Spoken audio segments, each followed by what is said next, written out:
के द्वारा अगर दिया गया संपत्ति है, मान लेते हैं कोई संपत्ति आपके माँ के नाम पे है और माँ ये संपत्ति किसी जो है यहाँ पर एक बेटे को दे दे या किसी जो है यहाँ पर बेटी को दे दे, जो भी है उनको, तो माँ की जो संपत्ति है, अगर माँ जो है अपनी संपत्ति अपने बेटे को रजिस्टर कर दे, उस केस में अधिकार क्या होगा? माँ के द्वारा अगर ऐसा किया गया तो किस प्रकार का अधिकार होगा? क्या ये रजिस्ट्री कैंसिल हो सकता है? क्या दूसरे बेटे इस पे अगर आरोप लगाएं, आपत्ति दर्ज करें तो वो रजिस्ट्री जो है वो कैंसिल हो जाएगा? क्या नियम है इसके लिए? तो चलिए आज इसको डिटेल से समझते हैं कि आखिर अगर माँ के नाम से संपत्ति है और माँ अगर किसी बेटे को देती है तो क्या क्या कंडीशन हो सकता है। सबसे पहले, अगर कोई संपत्ति माँ के नाम से दर्ज है, अगर ये संपत्ति आपके पिता के द्वारा खरीदा हुआ है और पिता ने माँ के नाम से खरीदा है तो माँ का वो अर्जित संपत्ति कहलाएगा और माँ स्वतंत्र है किसी बेटे को देने के लिए। एक बार देने के बाद कोई आरोप कर दे, कुछ भी कर दे, कोई उसको हासिल नहीं कर पाएगा, इसीलिए कि माँ के पास जो संपत्ति है वो अर्जित संपत्ति है। माँ अगर जो है पिता के पैतृक संपत्ति को किसी एक बेटे को कर दे तो वो दूसरा बेटा या बेटी कभी भी आरोप लगाकर उसको जो है कैंसिल करवा सकता है।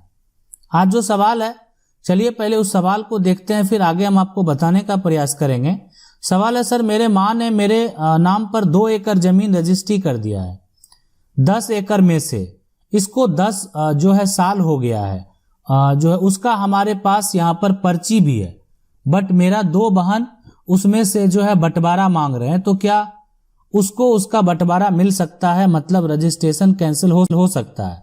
अगर आपके माँ के द्वारा आपका जो पूर्वज का पैतृक संपत्ति है उसको रजिस्ट्री कर दिया गया है तो बहन जो है उसको कैंसिल करवा सकती है।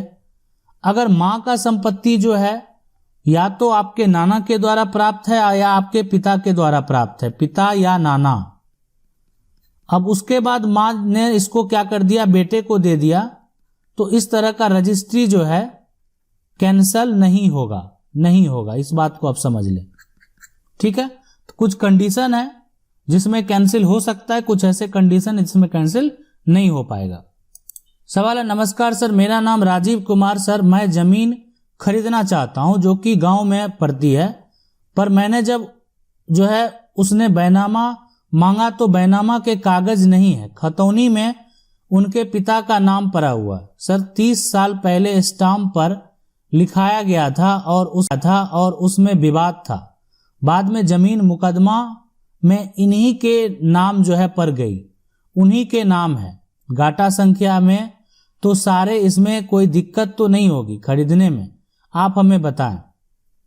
देखें, सबसे पहले अगर वो मुकदमा को जीत चुके हैं और अगर मुकदमा उन्हीं के नाम पर गई है, विवाद था ठीक है पहले, लेकिन तो इसमें कोई दिक्कत, हाँ मुकदमा अगर जीत गए तो किसी प्रकार का दिक्कत नहीं है। हाँ लेकिन अगर विवाद चल ही रहा है तो आप सोच समझ के खरीदें, इसलिए कि ठीक है उनके पास खतौनी है और वो केस को जीत चुके हैं, अभी किसी प्रकार का कोई केस नहीं है, तो आप खरीद सकते हैं, कोई दिक्कत नहीं होगा।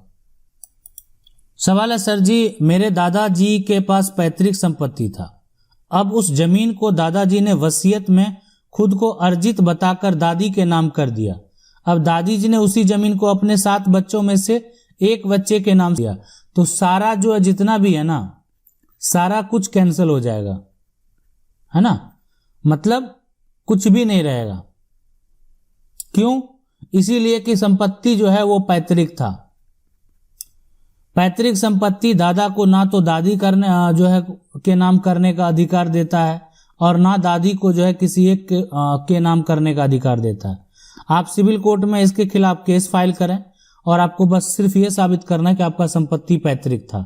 दादा के पास जो संपत्ति था दादा ने खरीदा नहीं था, उनको भी वो संपत्ति उनके पिता से प्राप्त हुआ था, ठीक है। तो आप जो है जरूर, आप जितने 7 बच्चे हैं सभी को संपत्ति बराबर मिलेगा।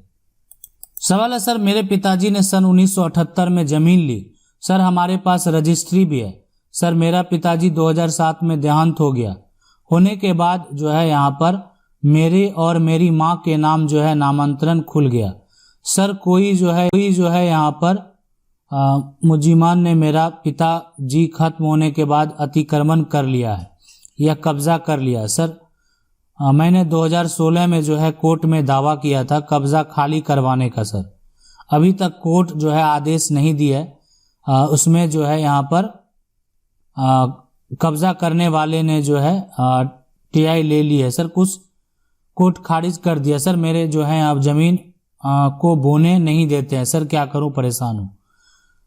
देखें, अगर जो है आपके पिताजी ने अगर 1978 में जमीन को खरीदे हैं, रजिस्ट्री भी है, आपकी मां के नाम से नामांतरण भी खुल गया है, ठीक है, तो किसी प्रकार का कोई आप जो है इसके लिए सिविल कोर्ट में उस व्यक्ति के खिलाफ केस फाइल करें। आपके पास रजिस्ट्री है, आपका जो है नाम से सारा कुछ प्रक्रिया हुआ है, तो अगर किसी प्रकार का अतीब नहीं करें, ठीक है, और आप सिविल कोर्ट में केस फाइल करें, आप खुद केस फाइल करें और उनको नोटिस करें कि आप वो जो है किस एक तरह से आपके संपत्ति को क्यों रोक रहे हैं, क्यों अतिक्रमण कर रहे हैं। इसलिए कि कोर्ट में उनको जवाब देना पड़ेगा। ऐसे कहने से जो है कोई भी इसमें तो क्या होगा कि कोई भी किसी के संपत्ति पे जाके रहने लगेगा, तो ऐसा नहीं होता है जो है आप, लेकिन आप ऐसा नहीं उनको छोड़ दें एक लंबे समय तक रहने के लिए। आपको जो है कोर्ट में उसके खिलाफ केस जरूर फाइल करना चाहिए। सर मेरे पिताजी 2005 में जो है जमीन खरीदा था एक मुस्लिम औरत से। अब उसका भाई कहता है कि जमीन हमारा है, जमीन हमारे नाम पर है, 25 साल से कब्जा हमारे ही है। तो कब्जा आपको जो है नहीं खाली करना है, आपने खरीदा है, आपके नाम सारा कुछ है, ठीक है। और एक तो सबसे बड़ी बात है कि 25 साल हो गया है। आपने वकील से बात करें कि इस तरह के केस को जो है प्रयास करें। अगर ठीक है केस रजिस्टर हो गया है, अपना पक्ष रखने का प्रयास करें ताकि आप 25 साल से और किसी भी हालत में अपना कब्जा आपको खाली नहीं करना है, आप केस जरूर जीतेंगे। सवाल है सर, बड़े भाई ने अपने पैसे से एक प्लॉट खरीदा और उस पर जो है पिता ने मकान बनवा दिया। पिता की मृत्यु के बाद उस पर जो है छोटा भाई क्या दावा कर सकता है? देखें, बड़े भाई ने जो है अपने पैसे से, उन्होंने जो प्लॉट खरीदा है, ठीक है, वो अपने पैसे से प्लॉट खरीदा है। पिता ने मकान यहाँ पर जो है यहाँ बनवा दिया और पिता की मृत्यु के बाद यहाँ पर छोटा आप, ठीक है, बड़े भाई के पास अगर प्रूफ है और वो संपत्ति, सबसे बड़ी बात है कि किन के नाम पे खरीदा गया, ठीक है, पिता मकान बनवा दिए हैं, ये बात बिल्कुल सही है, आप मकान में दावा कर सकते हैं, ठीक है। लेकिन अगर वो संपत्ति बड़े भाई के नाम पे है और बड़े भाई इसमें सक्षम है प्रूफ करने में कि वो उनका संपत्ति अपनी कमाने में कि वो उनका संपत्ति अपनी कमाई से खरीदा हुआ है, तो पिता वो कैसे करके, पिता उनको कुछ दे ही दे पैसा, तो पिता की अपनी संपत्ति है, वो किसी भी एक बेटे को पैसा देने के लिए स्वतंत्र है, इस पे कोई दबाव भी नहीं बनाया जा सकता है। तो फिर आप अपना हक जो है छोटा यहाँ पर किसी प्रकार का कोई दावा नहीं कर पाएगा अगर बड़ा भाई ये बात जो है प्रूफ करने में सक्षम हैं कि वो संपत्ति को अपने पैसे से खरीदे हैं। तो अन्यथा अगर फैमिली इनकम से सारा कुछ हुआ है और बड़े भाई भी आपके कुछ नहीं करते हैं, उनका भी जो है कोई सोर्स ऑफ इनकम नहीं रहा होगा जो कि वो प्रूफ कर सकें, तो उस केस में छोटा जो है दावा कर सकता है अगर परिवार में किसी प्रकार का कोई बंटवारा नहीं हुआ है। तो सवाल है सर, सरकारी जमीन से कब्जा खाली जो है कराएं, पुलिस और सीओ मिला हुआ। देखें, सरकारी जमीन जो होता है ना, सबसे पहले सरकारी जमीन एक तरह से ये अगर आप कोई भी व्यक्ति कब्जा करता है तो एक तरह से अतिक्रमण कहलाता है और पूरा पावर होता है कि उस अतिक्रमण को वो हटा सके। लेकिन आप सोचेंगे किसी एक व्यक्ति को हटाकर आपको कब्जा दे दिया जाए, तो ये भी संभव नहीं है। हाँ, डिपेंड करता है कि अगर कोई भी सरकारी जमीन है, जब आपको सरकार के द्वारा या जिला अधिकारी के द्वारा, जो भी है, जिला कलेक्टर के द्वारा आपको अगर बंदोबस्त करके वो मिला हुआ है, मतलब बहुत लोगों के पास ऐसा संपत्ति है जो कि सरकारी है लेकिन उनको बंदोबस्त है, उनका वो खतियान में भी दर्ज है, तो उसका मतलब हो गया कि सरकार को जब जरूरत होगा तब की बात है। वर्तमान में अभी उसका जो राइट है, वो सरकारी जमीन का जो राइट है, वो किसी एक व्यक्ति को दिया गया है और उसमें किसी प्रकार का विवाद अगर होता है तब फिर आप जो है उस पे कब्जा खाली करवा सकते हैं केस फाइल करके।